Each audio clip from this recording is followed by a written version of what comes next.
Friends, তোমরা সবাই কেমন আছো? আশা করি ভালো আছো। আমি অনিন্দিতা সুপ্রীতি মণ্ডল চ্যানেলে তোমাদেরকে আরও একবার স্বাগতম জানাই। তো তোমরা আগের ব্লগগুলোতে তো দেখেছো আমি কলকাতায় এসেছি। আমি শুধু একা আসিনি, আমার বাড়ির সবাই এসছে, কম বেশি সবাই এসছে। তো এসছি কেন, তোমাদেরকে তো আগের ভিডিওগুলোতে বলেছি আর দেখিয়েছিও। হ্যাঁ, বোনের অপারেশন হবে বলেই আমরা কলকাতায় ডাক্তারের কাছে এসছি। তো এখন সন্ধেবেলা ব্লগটা স্টার্ট করেছি।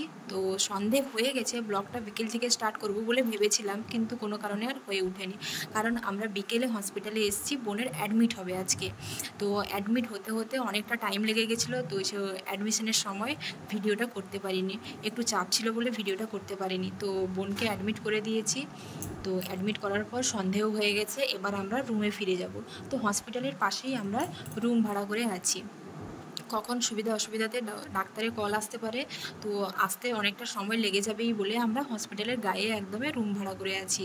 তো বোনকে অ্যাডমিট করে দিয়ে আমরা রুমে যাচ্ছি। দেখো সন্ধে হয়ে গেছে, আর কলকাতার পরিবেশটা সত্যি অজানা অচেনা, কিন্তু ভালোই লাগছে। কলকাতা শহর তো সবার প্রিয় শহর, ভালোই লাগছে। তো সন্ধেবেলা আমরা সবাই, বাড়ির সবাই বোনকে অ্যাডমিট করে দিয়ে রুমে যে ফিরছি। তো দেখো আমরা রাস্তায় হেঁটে হেঁটে যাচ্ছি, কারণ সামান্য একটু তো রাস্তা। তো এখানে দেখছি একটা ছোট্ট বাজারের মতন আছে, এখানে সব রকমই পাওয়া যায়। খাওয়ার দোকান থেকে ফল, ওষুধ, কসমেটিক্স, কাপড় দোকান, যাবতীয় জিনিসের এখানে একটা ছোট্ট বাজারের মতন আছে।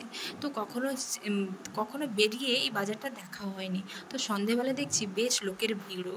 তো এখানে লোকের আনাগোনাও বেশ প্রচুর আছে।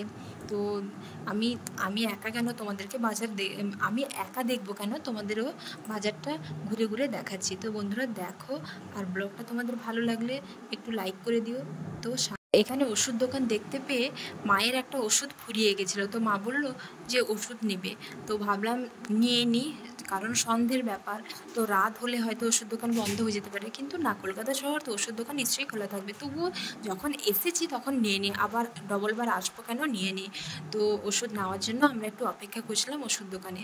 তো আমাদের যে রুমটা থেকে হসপিটাল একটা শর্টকাট গলি আছে, তো সেই গলি দিয়েই আমরা চলে এসেছি যাতে তাড়াতাড়ি হয়। কিন্তু মেন রাস্তা দিয়ে ঘুরে এলে অনেকটা একটু সময় লাগবে। তো আর একটা খুব খুব ভালো একটা ব্যবস্থা আছে কি, আমাদের রুমের নিচটাই হোটেল আছে, সব রকমের খাওয়া দাওয়ার এখানে পাওয়া যায়। তো আমাদেরকে কষ্ট করে আর খুঁজতে যেতেও হয়নি, আর আমাদের অসুবিধাও হয়নি, যেহেতু আমাদের কলকাতা শহর সব জায়গা চেনা নয়। এই ডাক্তার দেখানোর উদ্দেশ্যেই আমরা কলকাতায় আসি, না হলে তেমন আমাদের খুব একটা আসা হয় না।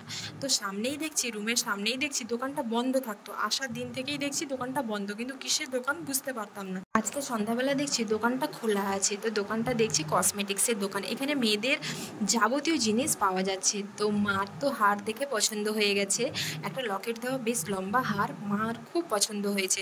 কিন্তু এই কলকাতায় যে এত দাম এরকম চেনের, তো ভাবতেই পারা যায়নি। এইটুকু চেনের দাম 150 টাকা। তো মাকে বলছে, মা তুমি চলো, আমাদের কাঁথিতে অনেক ভালো ভালো চেন পাওয়া যায়। তবুও মা বলছে যখন এসছি একটা কিছু নিয়ে যাই, দোকানে যখন এসছি। তো আমি বলছি হোক, তুমি দেখো। তো এখানে দেখো, আমি তোমাদেরকে ঘুরে ঘুরে দেখাচ্ছি কানের দুলগুলো দেখো, ভালো লাগছে, কিন্তু তেমন যে খুব ভালো সেরকম নয়, কিন্তু খারাপও নয়। কিন্তু আমি বলি গিয়ে, আমাদের কাঁথি শহরে, আমাদের হাজি মার্কেটে এত সুন্দর সুন্দর মেয়েদের কসমেটিক্স জিনিস পাওয়া যায়, আমার মনে হয় কলকাতার থেকেও কাঁথিতে ভালো পাওয়া যায়। তো যাই হোক, কলকাতায় যখন এসছি কিছু একটা তো নিয়ে যাব। তো মা তো চেনই পছন্দ করছে, যে চেন একটা নিই।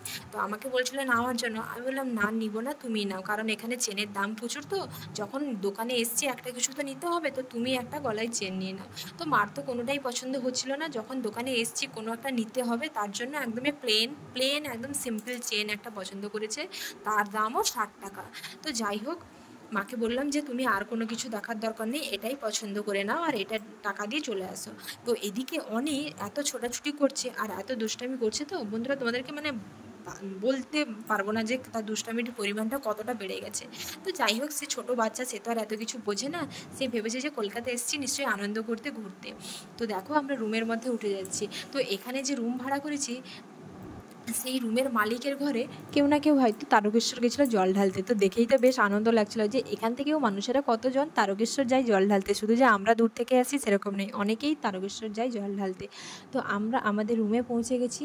তো রুমের গেটের কাছে অন্ধকার, তোমাদেরকে ভিডিওতে হয়তো অন্ধকারই লাগছে, হয়তো বুঝতে পারছো না। তো আমি এখন ব্যাগ থেকে চাবি বের করে তালাটা খুলবো। তো এদিকে অনি এত ব্যতিব্যস্ত করে তুলছে যে রুম খোলো, রুম খোলো, রুমে দরজা খুলো, সে ঢুকবে। আরে রুম খুলতে তো একটু যথেষ্ট সময় লাগবে, সে সেইটুকু সময় দিতেও নারাজ। যাই হোক, ছোট বাচ্চা, সে তো এত বোঝে না, কিন্তু বাচ্চার বায়না তো বাড়তেই থাকে না। আমি যে সেইটুকু খুলবো সেইটুকু সময়ও সে দিতে আমাকে নারাজ। সে এসে পৌঁছেছে মানে 1 মিনিট 1 বিন্দুও সে দাঁড়াবে না। তার মোটামুটি এসছে মানে সে দরজা খুলবে, ঢুকবে, তার এটাই। আর ওকে তো গরম লেগে গেছে, ও যেরকম ওর মাথা কাজ করছে না এমন একটা অবস্থা। তো দেখো আমরা ফাইনালি রুমের মধ্যে ঢুকে গেছি। তো রুমটা পুরো অগোছালো অবস্থায় ফেলে দিয়ে গেছিলাম, কারণ তড়িঘড়ি করে আমরা গেছিলাম। সেখান থেকে কল এসেছিলো যে তোমরা বিকেলে অ্যাডমিট করবে, এতক্ষণ আসোনি কেন। তো দেখো আমাদের রুমটা ঘুরিয়ে ঘুরিয়ে দেখাচ্ছি। তো আজকের ব্লগটা যদি বন্ধুরা ভালো লেগে থাকে তাহলে প্লিজ একটু লাইক কমেন্ট শেয়ার করে দিও, আর সবাই ভালো